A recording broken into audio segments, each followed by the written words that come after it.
Hello everyone. So we are with the last part of our lesson mineral and energy resources. तो अभी तक हम लोग सारे मिनरल्स के टाइप्स और क्लासिफिकेशन वगैरह सब समझ चुके थे. अब लास्ट हमारे पास क्या रह गया है, एनर्जी रिसोर्स. ओके, तो हम लोग आज कन्वेंशनल और नॉन कन्वेंशनल दोनों फॉर्म ऑफ एनर्जीज को हम लोग डील कर लेंगे. So going with the first in the conventional form is coal. अब कोल आपको बहुत अच्छे से पता है कि it is the most abundant available fossil fuel. अगर मैं फॉसिल फ्यूल की पता है तो आपको पता है ना फॉसिल फ्यूल्स क्या होते हैं, जो dead remains of plants and animal से बनता है. तो उसमें भी हम लोगों के पास एग्जाम्पल आ जाते हैं कोल, पेट्रोलियम, है ना. तो उसमें से सबसे ज़्यादा लार्ज क्वान्टिटी में हमारे पास जो अवेलेबल है वो कौन सा है, coal. And it is known as the black coal. Okay, now it provides a substantial part of national energy needs. अगर मैं बात करूँ नेशनल एनर्जी नीड्स की, अगर मैं बात करूँ तो जो मशीनरीज चलती है ज़्यादातर, या जो हम लोग मशीनरी के अलावा जो ट्रांसपोर्ट सिस्टम, अगर मैं बात कर लूँ, मैं इंडस्ट्रियल सेक्टर में बात करूँ, तो सबसे ज़्यादा अगर कंट्री में जो एनर्जी नीड के लिए, एनर्जी रिक्वायरमेंट को फुलफिल करता है वो कौन है, coal. It is used for power generation in industries as well as in domestical needs. Okay, India is highly dependent on coal for meeting its commercial energy requirement. बता चुकी हूँ मैं आपको पहले, इंडिया जो है वो बहुत ज़्यादा डिपेंडेंट है कोल पे. कोल से उसे बहुत ज़्यादा अपनी एनर्जी की डिमांड्स जो है वो नीड्स जो है वो फुलफिल हो जाती है. Coal is found in a variety of forms. Okay, depending upon the degree of C. हम लोग अगर मैं बात करूँ तो कोल की बेटा 3 फॉर्म्स में हमारे पास, वैसे तो 4 फॉर्म्स में हमारे पास अवेलेबल होता है, पीट, लिग्नाइट, बिटुमिनस एंड एंथ्रासाइट. ठीक है, तो सबसे जो लोएस्ट क्वालिटी जो होती है, सबसे गंदी वाली क्वालिटी, वो तो होगी पीट. ठीक है, it is a low carbon and high moisture contain, low heating capacity. मतलब अगर आप इसको बर्न करने लगोगे तो ये धुआं ज़्यादा देगी और जलेगा कम. मैं लिग्नाइट की बात करूँ तो ये भी लो ग्रेड ब्राउन कोल है, पर कंपैरेटिवली टू पीट ये थोड़ा सा ठीक है. The principal lignite reserves are Neyveli in Tamil Nadu and are use for generation of electricity. जो ठीक है, और हमारी इंडिया में सबसे ज़्यादा यूज जो किया जाता है, अवेलेबल जो है वो बिटुमिनस है. Coal that has been buried deep and subjected to increased temperature is bituminous coal. It is the most popular coal in commercial use. तो अब मैंने जैसे हम लोगों ने आयरन के अंदर बात की थी कि आयरन के 2 क्लासिफिकेशन थे, सबसे ज़्यादा कौन सा प्रोड्यूस होता है, सबसे अच्छी क्वालिटी किसकी होती है. तो सिमिलरली बेटा कोल के अंदर भी आपको समझने की सबसे पुअर क्वालिटी होती है किसकी, पीट की. फिर उसके बाद में हम लोग आ जाते हैं कि इंडिया में सबसे ज़्यादा कौन सा अवेलेबल है या किसका सबसे ज़्यादा यूज़ किया जाता है, तो वो बिटुमिनस है. फिर उसके बाद में हम लोग आ जाते हैं कि सबसे बेस्ट फॉर्म ऑफ कोल कौन सा होता है, एंथ्रासाइट. ओके, एनटीएससी क्वेश्चंस में आ जाता है बहुत सी बार, पे इम्पोर्टेंट अटेंशन टुवर्ड्स दिस. फिर उसके बाद हम लोग नेक्स्ट फॉसिल फ्यूल पे आ जाते हैं जो पेट्रोलियम हो गया. It is also a major energy resource, है ना. जैसे हम लोग कोल को बहुत एनर्जी फॉर्म में हम लोग यूज़ करते हैं, बोथ इंडस्ट्रियल और डोमेस्टिक में. उस कोल के बाद में कौन हमारे लिए इंपॉर्टेंट हो जाता है, petroleum. It provides fuel for heat and lightning, lubricants for machineries and raw material for the number of manufacturing industries. Petroleum से आपको पता है ये जेन्युइन चीज़ है कि आप, हाँ मतलब अगर हम लोग गाड़ी वगैरह चलाते हैं या मशीनरीज चलाते हैं, वहाँ हमको चाहिए होता है पेट्रोलियम. जो आप लुब्रिकेटिंग पता है ना, जो थोड़ा मशीन्स वगैरह में चलता है, जहाँ पे ग्रीसिंग वगैरह के लिए काम करते हैं हम इसका, जहाँ फ्रिक्शनल एक्टिविटीज़ होती है थोड़ी ज़्यादा ईजी हो जाती है इसकी वजह से. काफ़ी इंडस्ट्रीज़ में in the form of raw material use किया जाता है. See, petroleum refineries act as a nodal industry for synthetic textile fertilizers and numerous chemical industry. Nodal मतलब कि ये जो नोडल एक्टिविटीज़ क्या होती है, फर्स्ट लेवल की जो एक्टिविटी है. अगर हम पेट्रोलियम रिफाइनरी की बात करें तो ये फर्स्ट लेवल आ जाएगा. फिर उससे जो प्रोड्यूस फॉर्म होगा ना, वो दूसरे सिंथेटिक टेक्सटाइल्स में बात करूँ, मैं फर्टिलाइजर्स में बात करूँ, या बहुत सारी केमिकल इंडस्ट्रीज़ की बात करूँ, वहाँ के लिए जो नोडल इंडस्ट्री में पेट्रोलियम का जो फर्स्ट पार्ट था, जो फर्स्ट प्रोड्यूस हमें फॉर्म हुआ, वो as a form of raw material वहाँ पे यूज़ किया जाता है. मतलब नोडल इंडस्ट्री मतलब जो फर्स्ट आपको पता है कि हम लोग अगर कोई भी काम करते हैं तो उसका एक स्टेप होता है. अगर मम्मा चपाती भी बनाती है, खाना भी बनाती है, तो व्हाट शील डू फॉर मेकिंग वेजिटेबल्स, पहले वो वेजिटेबल्स को कट डाउन करेगी, फिर उन्होंने मतलब एक प्रोसेस होगा, वो फ्राई करेगी, फिर वो सर्व होगा आपकी प्लेट में. फाइन. तो उसी तरीके से पेट्रोलियम या हम कोई भी प्रोडक्ट बनाते हैं तो उसका भी अलग अलग स्टेज होता है. तो जो फर्स्ट स्टेज है वो that is the nodal industry, जहाँ डिपेंडेंस आ जाता है. Okay, about 63% of India's petroleum is produced in Mumbai high, 18% in Gujarat and 16% इन दी असम. तो अगर मैं सबसे ज़्यादा लीडिंग प्रोड्यूसर बात करूँ अगर पेट्रोलियम की, तो वो कौन हो जाती है, मुंबई. ठीक है, Maharashtra. Ankleshwar is the most important field in of Gujarat. Assam is the oldest oil producing state in India. See, these are the basic questions that you need to remember. हमने अगर जब कोल के अंदर क्वालिटी की बात करी थी, अगर मैं आपसे यही पूछूँ पेट्रोलियम का लीडिंग प्रोड्यूसर कौन है इंडिया में, तो आप बहुत अच्छे से बता दोगे कि मैं मुंबई है ये। पर अगर मैं ये पूछ लूँ कि बेटा इसमें से सबसे ओल्डेस्ट कौन सा है जो पेट्रोलियम को प्रोड्यूस करता है, कौन सा स्टेट हो गया, वो असम हो गया। ओके, तो ये इंपॉर्टेंट एनटीएससी क्वेश्चंस हैं, pay attention to these points. Next what we have is natural gas. Okay, now an important clean energy. अब अगर मैं बात करूँ एनर्जी रिसोर्स में, अभी तक हम लोगों ने क्या पढ़ा था, कोल और पेट्रोलियम, इनसे बहुत ज़्यादा पोल्यूशन होता है ना। तो अब इनका जो ऑल्टरनेटिव हम जो यूज़ कर रहे हैं अभी, या हमने यूज़ करना स्टार्ट कर दिया है, that is natural gas. Okay, found in association with or without petroleum and is used as source of energy as well as in the industrial raw material in the petrochemical industries. Environmental friendly fuel because of low carbon dioxide emission and the fuel for present century.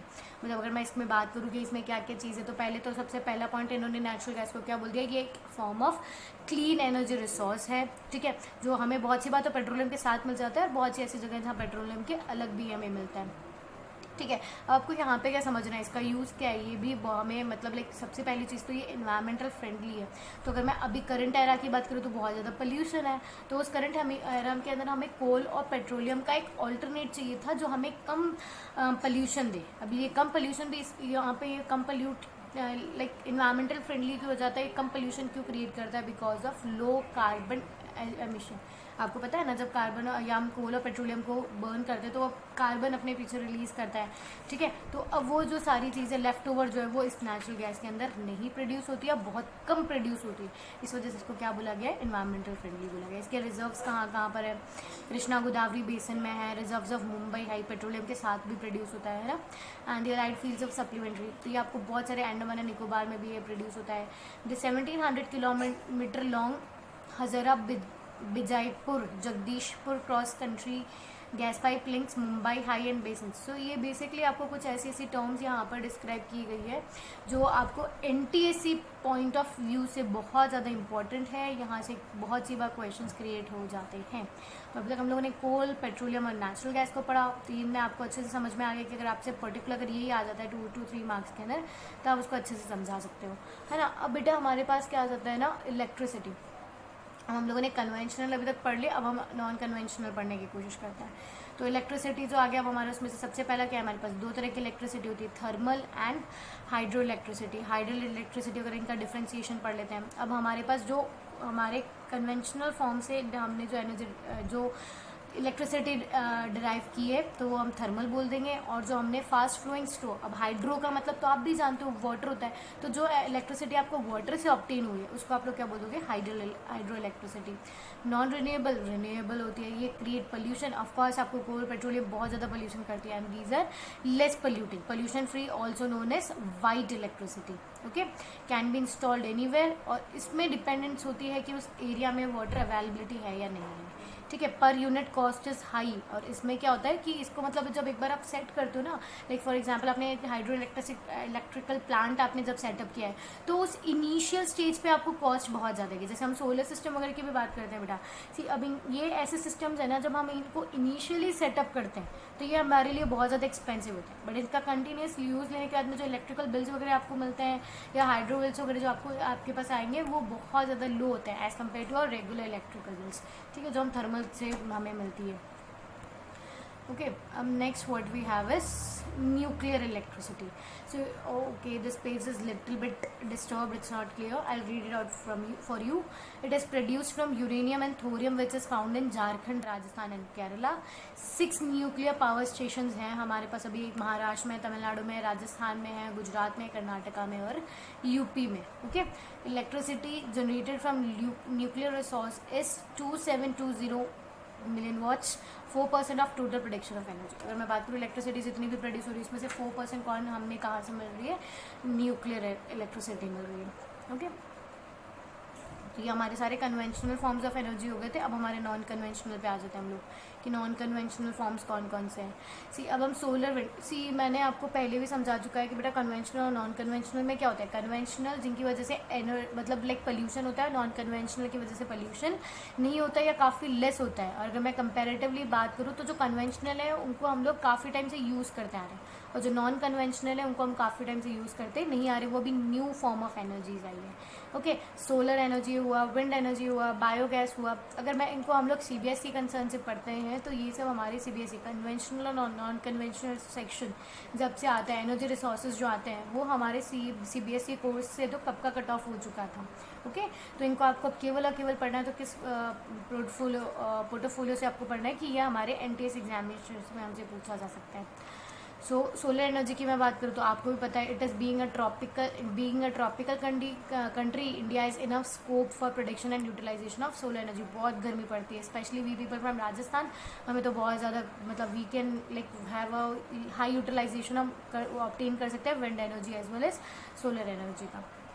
About 20 MW, that is milliwatt per square kilometer per annum energy can be produced from solar energy. Solar energy can be used for cooking, pumping, heating of water, refrigerator and street lighting. Thar Desert can become the biggest solar powerhouse of India. Thar Desert of course Rajasthan में। India's largest solar power plant is located in Gujarat. It is used for sterilising of milk cans. Okay, जो milk पहले like आपको पता होगा कि पहले milk जो है वो कलेक्ट करके फिर उसे स्टीरलाइज, उसको थोड़ा केमिकल प्रोसेस के अंदर वो गो थ्रू करता है, मतलब वो उसको गो थ्रू होना पड़ता है ताकि वो लाइक सस्टेन कर सके खुद की क्वालिटी। जब तक वो हमारे पास डिलीवर हो तब तक वो थोड़ा मेंटेन किया जा सके। ओके, विंड एनर्जी की मैं बात करूँ तो विंड एनर्जी की पावर पोटेंशियल क्या है, नियरली इट इज़ 20,000। फिर 85 साइट्स है जहाँ पर हम लोग इनको प्रोड्यूस कर सकते हैं। ठीक है, जो आइडेंटिकली कौन कौन से स्टेट्स में अवेलेबल है, Tamil Nadu, Andhra Pradesh, Karnataka, Gujarat, Kerala, Maharashtra and Lakshadweep. Okay, largest windmill farm जो है वो कहाँ पर अभी लोकेटेड है, तमिलनाडु के अंदर। These are the few points. आपको कभी नहीं पूछा जाएगा कि आप पर्टिकुलर सोलर एनर्जी के बारे में बताओ, विंड एनर्जी के बारे में बताओ, न्यूक्लियर वगैरह इनके बारे में बताओ, नहीं, पर आपसे इनको वन वर्ड क्वेश्चन के फॉर्म में याद करना है कि अच्छा ठीक है, लार्जेस्ट सोलर प्लांट कहाँ पे है, गुजरात में। अगर मैं बात करूँ लार्जेस्ट विंड एनर्जी का फार्म कहाँ पर है तो वो तमिलनाडु में।